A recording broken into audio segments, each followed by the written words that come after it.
IVF itu merupakan faktor utama terjadi AKT. Kenapa? Diduga penggunaan obat-obat hormonal yang agresif, kemudian pada saat kita implantasi blastopis itu yang diduga berperan, ya. Tapi penyebab pastinya kita belum tahu. Nah, jadi kalau kita ada placenta previa, itu dia berisiko 20 kali lebih besar untuk menjadi suatu AKT dibandingkan yang implantasinya normal. Dan kalau dia disertai dengan riwayat SC, terutama SC minimal 2 kali, dia lebih berisiko 39% dibandingkan kalau dia tidak ada riwayat SC atau riwayat SC 1 kali hanya 2%. Jadi kalau kita ketemu adanya suatu bekas SC 1 kali, bahkan 2 kali atau lebih, dan ada placenta previa, maka kita harus suspek dulu. Ini kemungkinan besar suatu placenta akheta sampai terbukti tidak. Nah, kemudian apakah kita bisa mendiagnosis? Bisa banget. Jadi ultrasound ini sudah meta analisis didapatkan akurasitasnya sangat baik. Sensitivitinya 90,72 dengan spesifisitas 96%. Jadi sudah sangat baik bisa mendiagnosis. Dengan diagnosis ultrasonnya itu sampai 98,56%. Bahkan dibandingkan dengan MRI, dia lebih baik. Walaupun secara statistik tidak terbukti. Ya, ada beberapa kasus ada diskrepansi antara ultrasound dan MRI.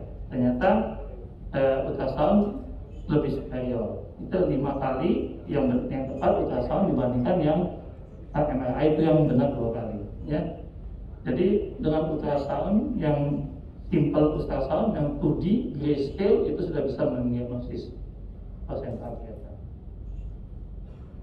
Nah, ini yang paling penting, screening. Tadi Dr. Aditya menjawab, bagaimana kita mencegah jangan terjadi mortalitas ya? 1 screening, 2 screening, 3 screening. Sejak kapan? Dari sejak awal, dari 10 minggu, kehamilan 10 minggu kita bisa lakukan screening. Kalau di first trimester screening, kemudian yang kedua second dan third trimester screening.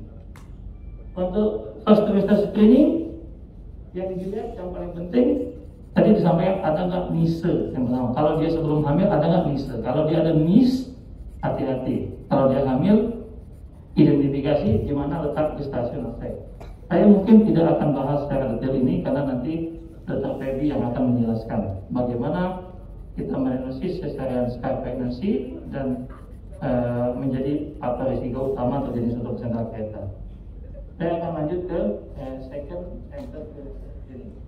Ini adalah gambaran normal placenta. Ini kalau kita lihat, ini adalah myometrium dengan ketebalan yang sangat baik, lebih dari 1 mili.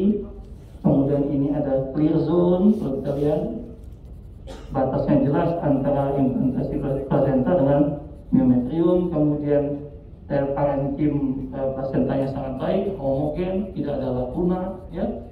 Kemudian pada dokter juga dia cantik sekali, batasnya jelas.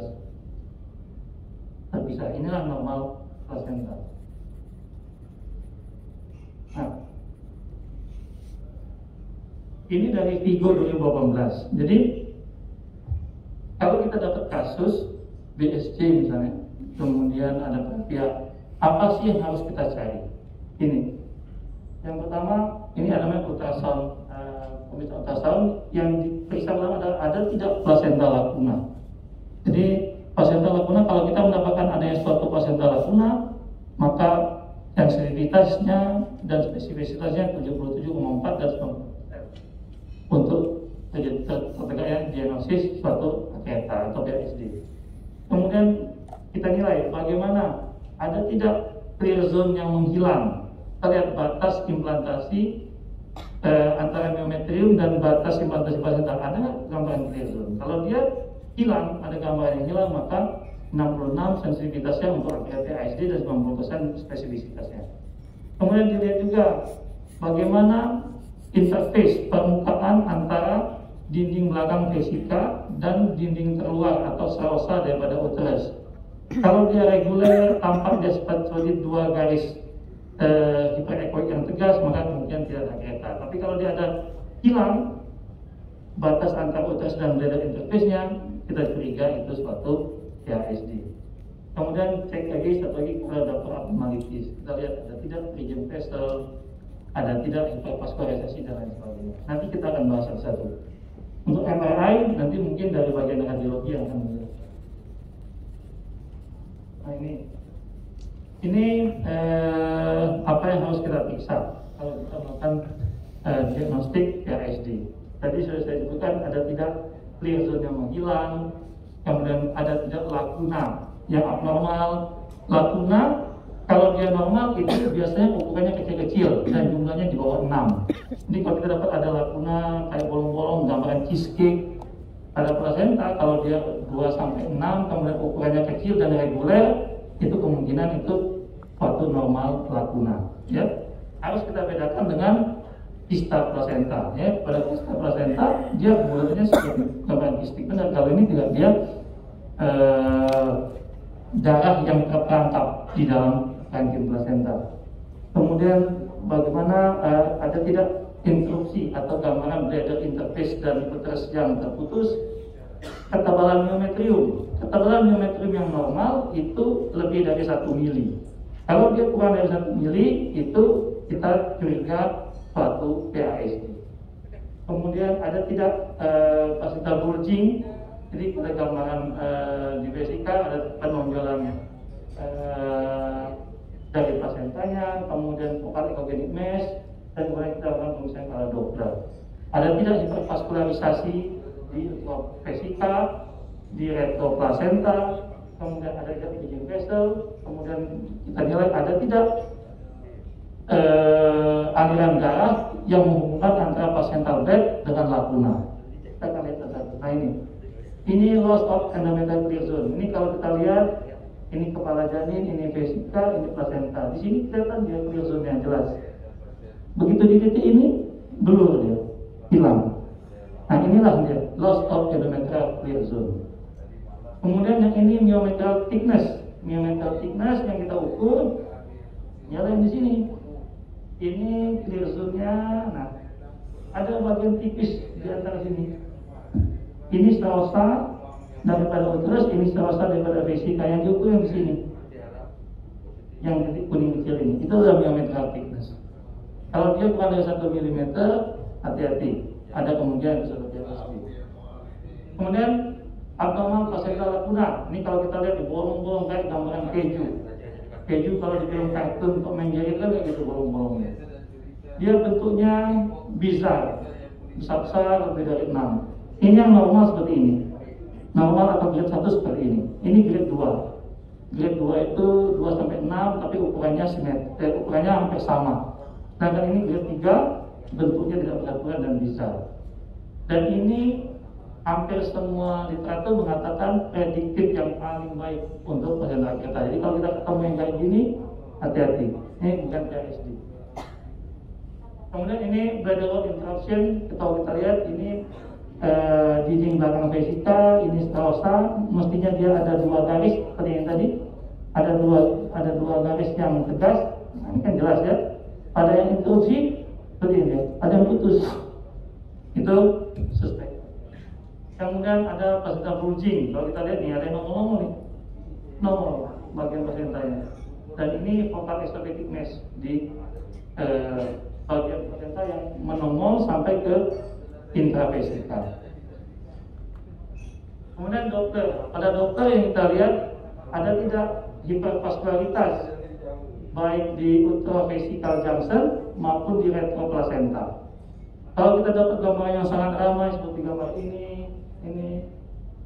hati-hati, ini mungkin suatu PASD. Kemudian ini ada bridging vessel. Jadi ini adalah pembuluh darah di bladder pilar. 1, 2, 3, 4, ini bladder pilar. Ini pembuluh darah, ini percabangan arteri uterina dan arteri arcuata.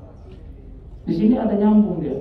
Nah, bridging vessel. Nah, bridging vessel ini merupakan salah satu tanda kuat ada suatu PASD.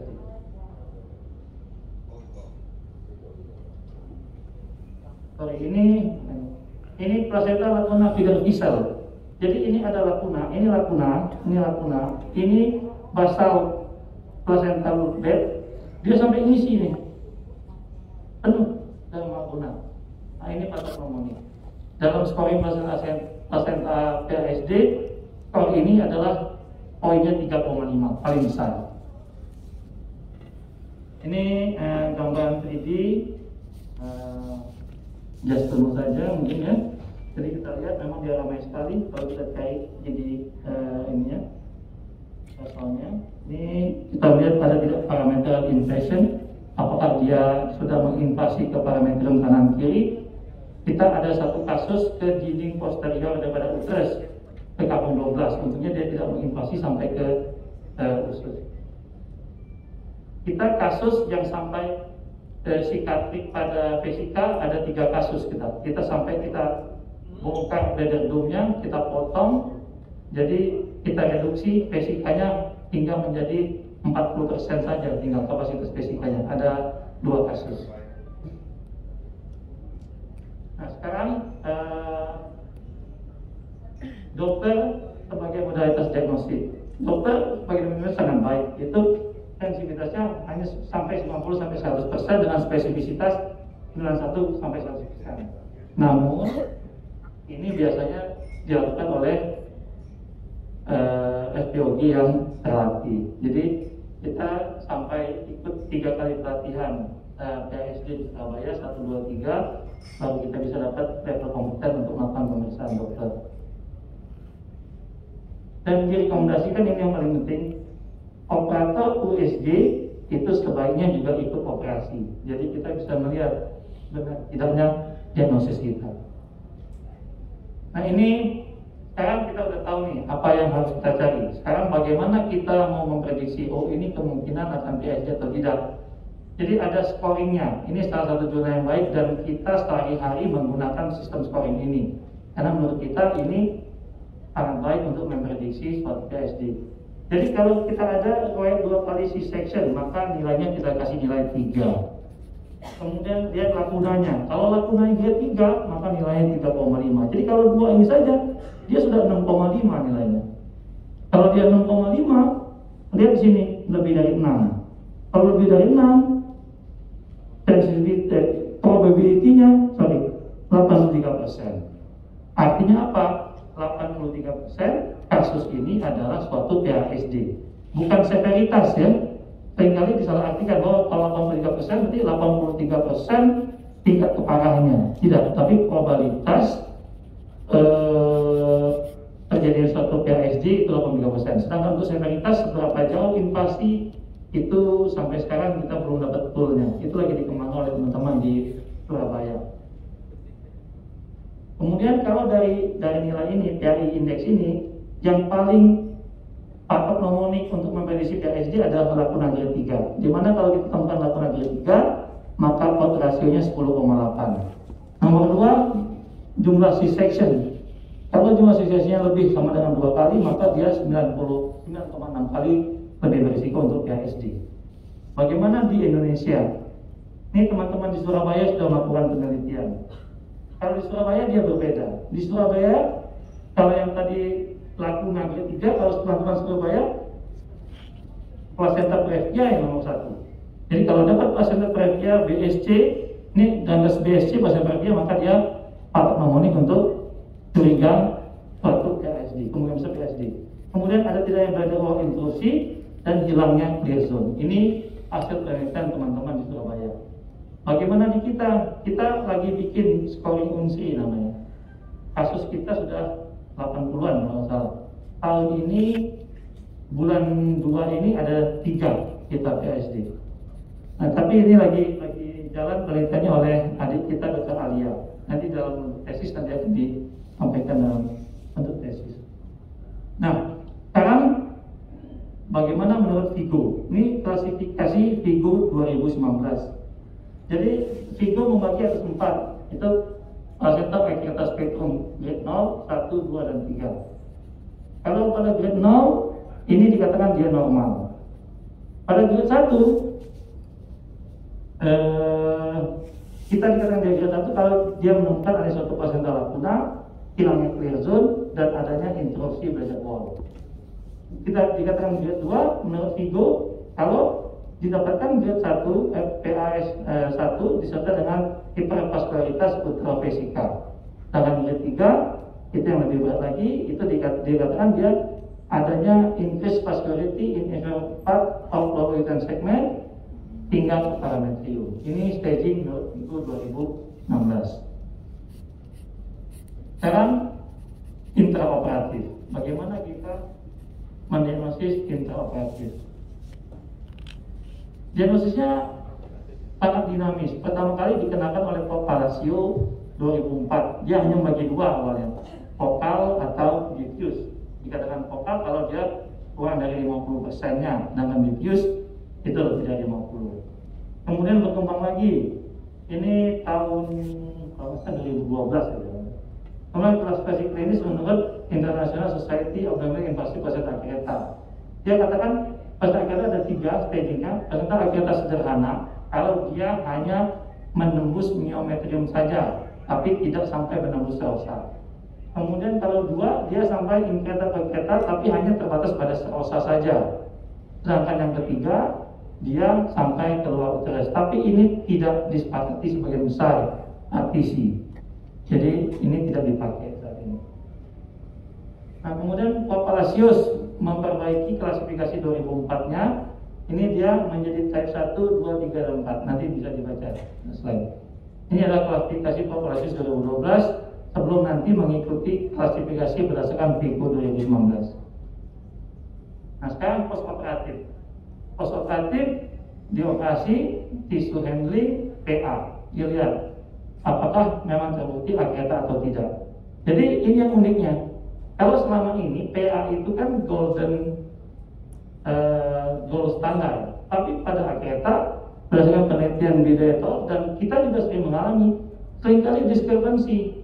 Makanya khusus untuk placenta acuata, PA tidak bisa dijadikan gold standar, kecuali patolog itu ikut mendampingi pada saat intraoperatif dan handling tisunya itu kita juga ikut melihat pengambilan tisu untuk pemeriksaan.